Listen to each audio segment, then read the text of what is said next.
Hello, in this video we're going to look at question 3b from the 2016 AP Computer Science exam, free response section. And if you haven't read the question, I do strongly recommend you go back and take a read of it before watching this video. And like always, try the question yourself first. And so what question B looks at is question B looks at building the constructor for this class called crossword. And with that in mind, let's dive in. So here's my constructor. So the constructor takes a two-dimensional array of Booleans, and if I take a look at my crossword class, I see that I have a private two-dimensional array of square objects. And the first thing I need to do is I need to actually initialize, or I need to construct this two-dimensional array. This is a really common mistake that students make. It's not because they don't understand it, it's because they just miss it.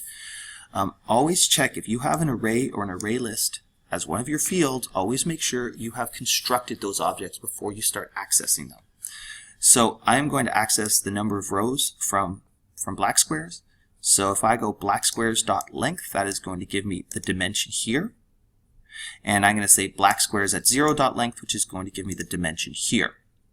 Now it does say in this that there is at least one row in black squares, so I know this line is not going to cause an index out of bounds issue. If you're uncomfortable working with two-dimensional arrays, I strongly suggest you focus on this development for the AP exam because there seems to be a pattern of lots of two-dimensional array questions coming up. All right, so down here, I've set up a counter, and the CTR is going to keep track as I put the numbers on the crossword. And then I've gone and constructed this two-dimensional array of square objects. So we see that it's going to have the same number of rows and columns as black squares.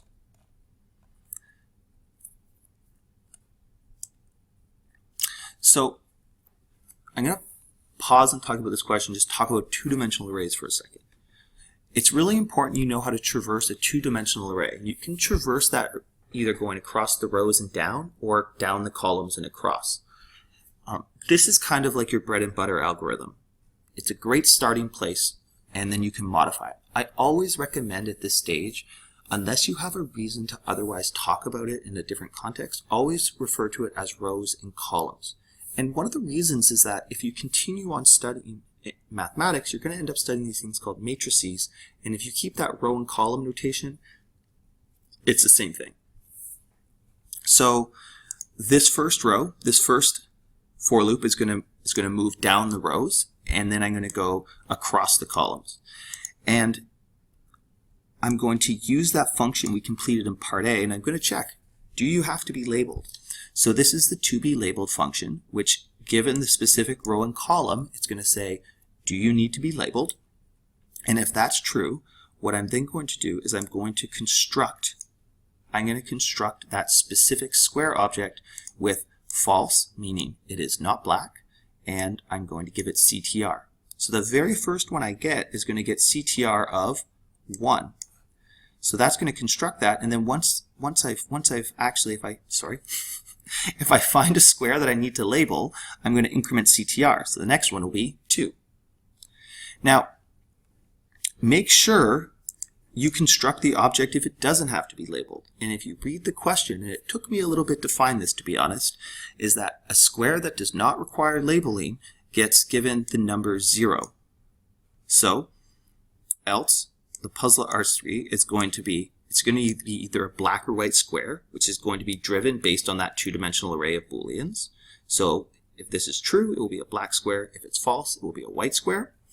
And it doesn't require a number, so I'm going to give it to number 0. And that's it.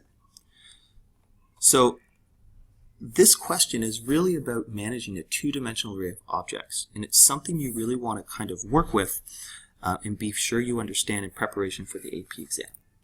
Again, you can access any of these files if you want from my website, and I'm more than happy to kind of elaborate in any sections. So if you have any questions, please don't hesitate to ask. Have a wonderful day.